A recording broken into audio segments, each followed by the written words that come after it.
ADRE Assam Direct Recruitment Examination যাক আমি চমুকৈ ADRE বুলি কওঁ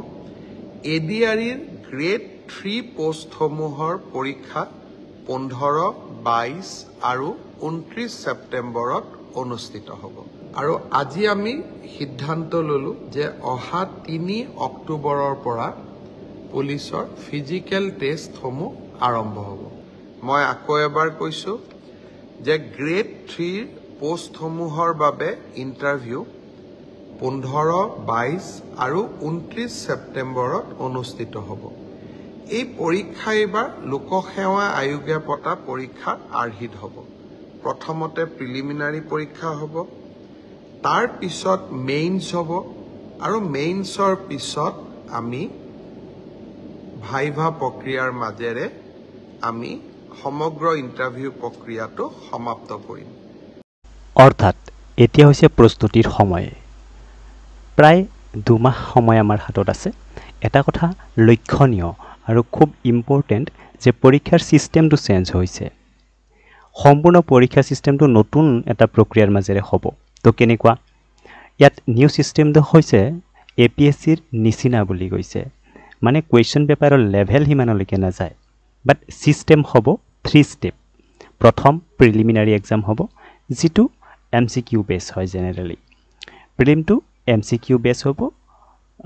সিলেবাস প্ৰক্ৰিয়া মোটামুটিভাৱে আগৰ নিচিনাই টকাৰ সম্ভাৱনা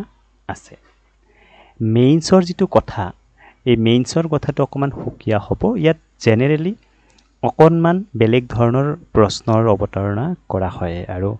সেই সম্পূৰ্ণ যিখিনি প্ৰক্ৰিয়া সেইখিনি জানিবৰ কাৰণে আপোনালোকে চেনেলটো চাই থাকিব মাজে মাজে ইয়াত আমি মেইনছৰ কাৰণে কি ধৰণৰ প্ৰস্তুতি হ'ব সেইখিনি আমি আলোচনা কৰি থাকিম ইয়াত মোস্ট ইম্পৰ্টেন্ট কথা হৈছে ইন্টাৰভিউ যিসকলে মেইনছ ক্লিয়াৰ কৰিব মূল পৰীক্ষাটো ক্লিয়াৰ কৰিব হিয়তৰ কাৰণে আকৌ এটা থাকিব ইন্টাৰভিউ তে ইন্টাৰভিউৰ কাৰণেও এক্সট্ৰাকে এটা প্ৰিপাৰেচনৰ প্ৰয়োজন হ'ব সো মেইনলি আমি প্ৰথম ফোকাস কৰিম প্ৰিলিমিনাৰী কাৰণ প্ৰিলিমিনাৰী সে বেস এক্সাম এইটোত পাস কৰিবই লাগিব সো ইয়াৰ কাৰণে কি লাগিব সঠিক গাইড সঠিক সিলেবাস সো আগৰ নিচিনাকে পঢ়িলে এতিয়া নহব আপোনালোকে ইয়াত কেইখনমান মই অলপ চেষ্টা কৰিছো ইয়াত চাব কেইখনমান পুস্তিকা যিখিনি আপোনালোকক প্ৰিলিমটো ক্লিয়াৰ কৰাৰ কাৰণে সহায় কৰিব এট লিষ্ট সো এইখন শৈলেন বৈশ্যচাৰৰ কিতাপ আপোনালোকে জানে এইখন কিতাপৰ বিষয়ে কিতাপখন কিনি লওক যদি নাই কিনি লওক বহু দাম নহয় ইয়াত লিংকত গৈ পেলাই ডেসক্ৰিপচন বক্সত থাকিব আপোনালোকে চাই ল'ব পাৰে যোনটো ভাল লাগে আপোনালোকে চাই ল'ব কোনখন কিতাপ আপোনালোকৰ কাৰণে সুবিধাজনক হয় ঠিক আছে ইয়াত কেইবাখনো কিতাপ আছে প্ৰত্যেকখন কিতাপ খুবেই বেছি গুৰুত্বপূৰ্ণ আৰু এপিএসসি আৰ্হিত আছে এইখন জেনাৰেল কিতাপ হয় এইখন জেনাৰেলি আপোনালোকে গম পাইছে আকৌ এইখন কিতাপো এইখনত পাব বহুত কিতাপ অকমান স্টেপ বাই স্টেপ আছে এখন অসম নিয়োগ দাপন বুলি মই কাকো প্ৰমোট কৰা নাই বাট কিতাপ কিখনত ইনফৰমেশন পাব আপোনালোকে ডেসক্ৰিপচন বক্সত লিংক থাকিব আপোনালোকে তাৰ পৰা গৈ এবাৰ চাই ল'ব এইখিনি গুৰুত্বপূৰ্ণ এইটো চাওক a history of Assam Edward Gait ছাৰৰ আছে এইবিলাক কিতাপ আপোনালোকে ষ্টেণ্ডাৰ্ড কিতাপ হয় কিতাপবিলাক চাবই একদম মানে পৰীক্ষা পাস কৰাৰ কাৰণে নহয় আপোনালোকৰ যেটো ওভাৰঅল নলেজ হেতু গেইন কৰাৰ কাৰণে এইবিলাক কিতাপ চাবই লাগিব দেই Edward gate A history of Assam এখন কিতাপ চোৱাৰ চেষ্টা নিশ্চয় কৰিব কিতাপখন কিনি ল'ব এমাজনৰ পৰা কম দামত পাই যাব অসৱাল অবজেক্টিভ জেনাৰেল ইংলিছ এইখন খুব বেছি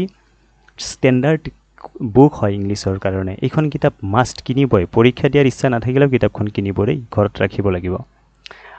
আৰু আটাইতকৈ ডাঙৰ কথা হৈছে এই প্ৰিভিয়াস ইয়াৰ কোৱেশ্চন পেপাৰৰ কাৰণে যিখন কিতাপ ন এইখন কিতাপ কিন্তু প্ৰিলিমিনাৰীৰ কাৰণে বেছ কিতাপ এইখন কিতাপ কিনিবই লাগিব এইখনৰ পৰা প্ৰেক্টিস কৰিব পাৰিব যে কি ধৰণৰ কোৱেশ্চন পেপাৰে মেটাৰ কৰি আছে ৰাইট এগেইন